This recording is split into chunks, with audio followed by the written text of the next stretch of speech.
இந்திய பொருளாதாரத்தை மீட்ட மாமேதை, நவீன இந்தியாவின் சிற்பி, 100 நாள் வேலை திட்ட நாயகன் என போற்றப்படும் மன்மோகன் சிங் கடந்து வந்த பாதையை தற்போது காணலாம்.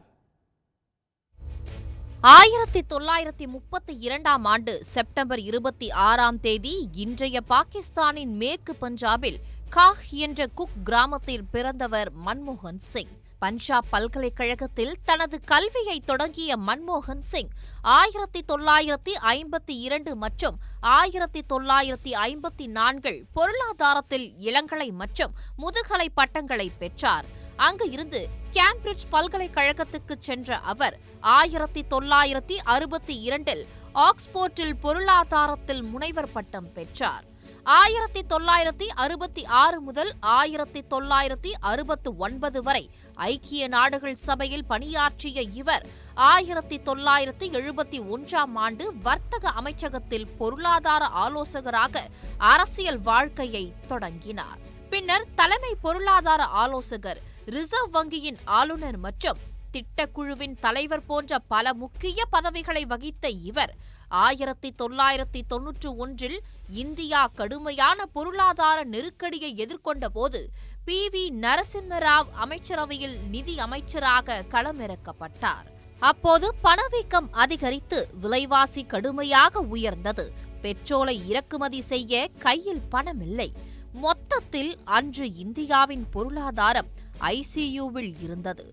தற்போது ஆளும் ஒன்றிய பாஜக அரசு ஒரே இரவில் அறிவித்தது போல் இல்லாமல் 2 கட்டங்களாக பண மதிப்பிழப்பு நடவடிக்கையை மன்மோகன் சிங் மேற்கொண்டார். முதலில் 1991 ஜூலை 1 அன்று முக்கிய சர்வதேச நாணயங்களுக்கு எதிராக சுமார் 9% பண மதிப்பிழப்பு அறிவிக்கப்பட்டது.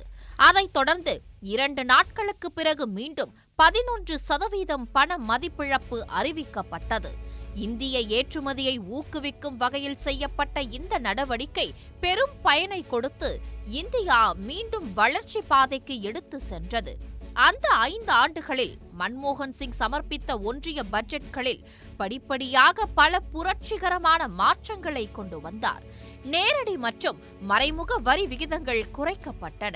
வறுமை ஒழிப்புக்காக புதிய திட்டங்கள் அறிமுகப்படுத்தப்பட்டன. 1999 ஆண்டு தெற்கு டெல்லி தொகுதியில் போட்டியிட தன்னிடம் பணம் இல்லாத காரணத்தினால் பத்திரிகையாளர் குஷ்வந்த் சிங்கிடம் கடன் வாங்கி அந்த தேர்தலை சந்தித்தார். இருப்பினும் அந்த தேர்தலில் தோற்று போனார். அசாம் மாநிலத்தில் இருந்து மாநிலங்களவை உறுப்பினராக தேர்வு செய்யப்பட்ட இவர் அங்கு முன்னாள் முதல்வர் ஹித்தேஷ்வரின் வீட்டை தேர்தல் ஆணையத்தின் விதிமுறைப்படி வாடகைக்கு எடுத்து அந்த வீட்டிற்கு தவறாமல் வாடகை கொடுத்து வந்தார். 2004 காங்கிரஸ் தலைமையிலான ஐக்கிய முற்போக்கு கூட்டணி ஆட்சிக்கு வந்தபோது அதன் தலைவர் சோனியா காந்தி எதிர்பாராத விதமாக பிரதமர் பதவியை மன்மோகன் சிங்கிடம் கொடுத்தார். 2006-2007 பிரதமர் மன்மோகன் சிங்கின் அரசின் கீழ் இந்தியா அதன் அதிகபட்ச GDP வளர்ச்சி விகிதமான 10.08% வளர்ச்சி விகிதத்தை எட்டி உலகின் 2வது வேகமாக வளரும் பெரிய பொருளாதாரமாக மாறியது. அவர் பிரதமராக இருந்தபோது செயல்படுத்திய திட்டங்கள் அனைத்தும் உலகமே வியந்து பாராட்டியவை.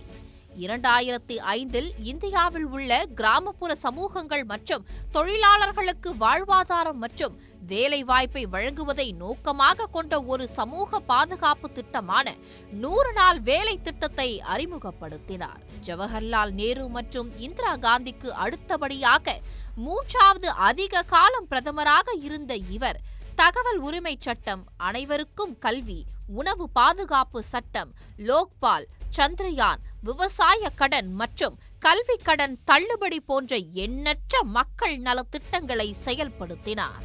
அவர் பிரதமராக இருந்தபோது பேசவே மாட்டார் என வைக்கப்பட்ட விமர்சனத்தை முறியடிக்கும் விதமாக 10 ஆண்டுகளில் 1000க்கும் மேற்பட்ட முறை உரை நிகழ்த்தி இருக்கிறார். நாடாளுமன்றத்தில் எல்லா விவாதங்களிலும் கலந்து கொண்டு பேசியிருக்கிறார். பல ஊடகங்களுக்கு பேட்டி கொடுத்து இருக்கிறார். கடந்த ஆண்டு ஆகஸ்ட் 3 நடந்த நாடாளுமன்ற கூட்டத்தொடரின் போது டெல்லி தேசிய தலைநகர் பிராந்திய அரசு மசோதா மக்களவையில் நிறைவேறியது. அப்போது கூட மன்மோகன் சிங் சக்கர நாற்காலியில் அவைக்கு வந்து மசோதாவிற்கு எதிராக வாக்களித்தார். தொடர்ந்து நாட்டிற்காக உழைத்த அவர் பத்ம விபூஷன், யூரோ பண விருது, ஆசிய பண விருது மற்றும் இந்திய அறிவியல் காங்கிரசின் ஜவஹர்லால் நேரு நூற்றாண்டு விருது ஆகியவற்றை பெற்றுள்ளார். எளிமையானவர், கடின உழைப்பாளி, மென்மையான நடத்தை ஆகியவற்றிற்காக அறியப்படும் மன்மோகன் சிங் இந்திய பொருளாதாரத்தை மறுசீரமைத்த சூப்பர்மேனாக திகழ்ந்தார். உடனுக்குடன் செய்திகளை தெரிந்து கொள்ள சன் நியூஸ் பெல் ஐகானை கிளிக் பண்ணுங்க.